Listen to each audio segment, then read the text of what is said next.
If the world's remaining 1.56 trillion barrels of black gold runs out, what economic effects would be felt in two of the Earth's largest suppliers, Venezuela and Saudi Arabia?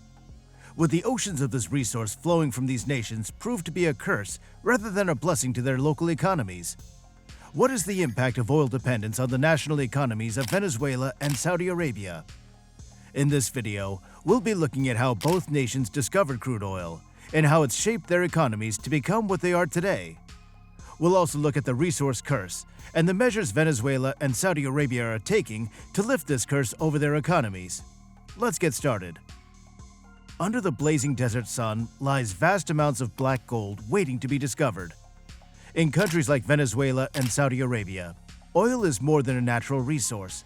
It has molded the identities of both nations.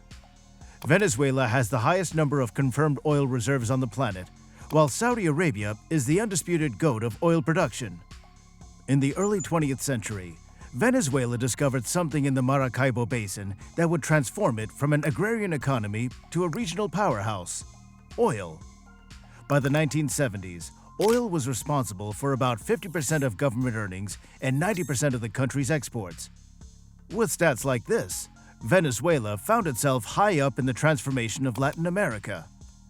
Saudi Arabia had discovered oil as early as 1938, with the discovery of surplus oil fields, especially the Ghawar oil field found in 1948. What was once known to be a bunch of villages in the desert evolved to be a renowned economic force to be reckoned with in the oil industry.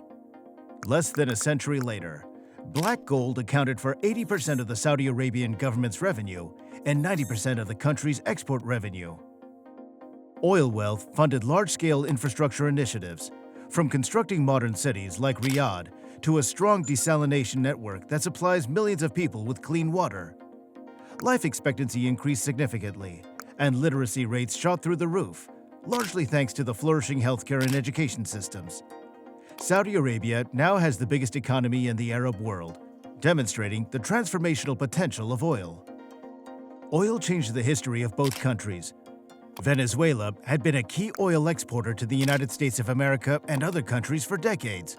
Likewise, Saudi Arabia became a crucial component of OPEC, the Organization of the Petroleum Exporting Countries. Its production decisions and market policies have significantly influenced oil prices worldwide. However, with the discovery of oil came the resource curse. In such a situation, resource abundance abnormally suppresses economic diversification and breeds corruption. These countries that rely heavily on oil must face the harsh reality of boom and bust cycles. Venezuela experienced a golden period of wealth following the height of its oil production in the 1970s. Its oil-driven prosperity birthed populist policies, as black gold was used for patronage and price controls. This occurrence led to the Venezuelan government to abandon other industries, such as agriculture and manufacturing. However, the nation's economy was thrown into disarray in the 1980s and 1990s due to a drop in production and oil prices. Now, this led to hyperinflation and unrest among citizens. The issue has only become worse in light of the latest price slump. The catastrophic economic collapse of 2014 was brought primarily by the rapid decrease in oil prices and domestic economic mismanagement. According to the International Monetary Fund, the IMF, Venezuela's GDP has fallen 65% since 2013. Saudi Arabia's past is packed with repeating trends. The oil boom of the 1970s spurred rapid development, but in the 1980s, falling prices prompted budget cuts and economic reforms. Another boom occurred in the early 2000s, and a crisis occurred in 2008. These cycles draw attention to how vulnerable economies that depend too heavily on a single commodity are. Corruption was a major contributor to Venezuela's economic problems. The economy's sustainability was hampered by the mishandling of state-owned firms and the diversion of oil profits for personal gain. Venezuela consistently has low rankings on Transparency International's Corruption Perceptions Index. Populist leaders in Venezuela, like Nicolás Maduro and Hugo Chavez, took advantage of the country's oil surplus, using the natural resource to cement their power and target democratic organizations. Unlike the Democratic Republic, Saudi Arabia employs oil wealth to maintain control and stability. Citizens of the absolute monarchy enjoy plenteous social treats, as long as they don't participate much in the country's politics. Beyond economic indicators, oil dependence has a human cost. Venezuela's economic crisis has resulted in food shortages, a lack of fundamental health care, and widespread emigration. In Saudi Arabia, worries about wealth disparity and the need to broaden the economy to generate more long-term job possibilities persist. Now let's look at how both nations intend to lift the resource curse. But before we do, make sure you subscribe to the channel. If you've been enjoying the video so far, press that like button as well. Let's continue. Venezuela and Saudi Arabia, two oil-rich countries, have long desired to break free from the boom and bust cycle of their petro-economies. However, moving away from black gold has been a difficult path filled with successes and setbacks. Saudi Arabia is becoming increasingly cautious on the other side of the Persian Gulf. The Saudi government has shown economic restraint by implementing policies like cutting subsidies and adopting a value-added tax. Because of these actions, the nation's budgetary sustainability has improved, and it's now better equipped to handle difficult economic times. Saudi Arabia has lower economic break-even oil prices than other countries that depend on oil.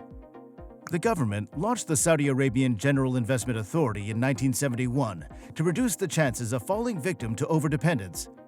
The agency is responsible for diverting oil revenue into a supreme wealth fund and investing in other sectors. Also, Crown Prince Mohammed bin Salman unveiled Vision 2030, a comprehensive plan to diversify the economy after realizing the limitations on oil. Intending to lower oil's percentage of GDP from 50% to 20% by 2030, the monarchy is making significant investments in technology, renewable energy, and tourism. These include mega projects such as NEOM, a $500 billion smart metropolis powered entirely by renewable energy.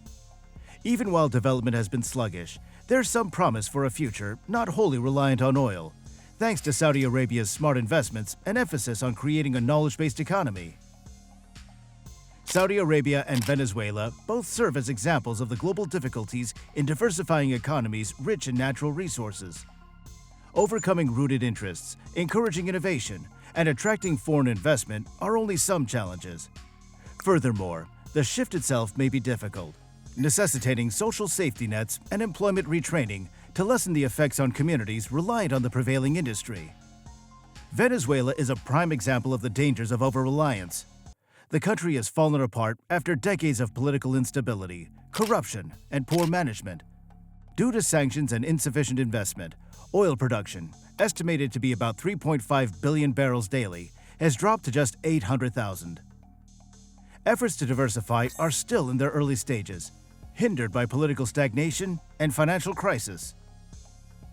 Oil booms of the 1970s powered infrastructure and social programs that lifted millions out of poverty.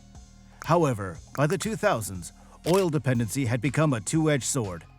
Venezuela's economy collapsed in 2014 when prices fell, with an 80% decline in GDP from 2013 to 2018. Diversification measures, such as Hugo Chávez's emphasis on agriculture, have faltered due to mismanagement and corruption. 95% of Venezuela's goods are exported, and the country is still significantly dependent on oil, presenting a clear image of a country stuck in the resource curse. Nevertheless, despite the difficulties, there's still hope.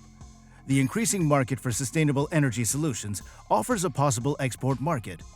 Massive solar and wind resources are available in both nations and are just waiting to be used. Furthermore, they may be positioned as regional hubs for producing and delivering renewable energy due to their advantageous positions and pre-existing infrastructure. Both countries must overcome formidable obstacles to navigate this ever-changing terrain. In addition to controlling the reduction of their vital income from oil revenue, they must establish other businesses, draw in foreign investment, and generate new jobs. Political instability and social unrest continue to pose serious threats, especially in Venezuela. Now we've come to the end of the video. Don't forget to like and share this video with your family and friends. You can also hang around and watch other videos on this channel. Thanks for watching, and we'll see you in the next video.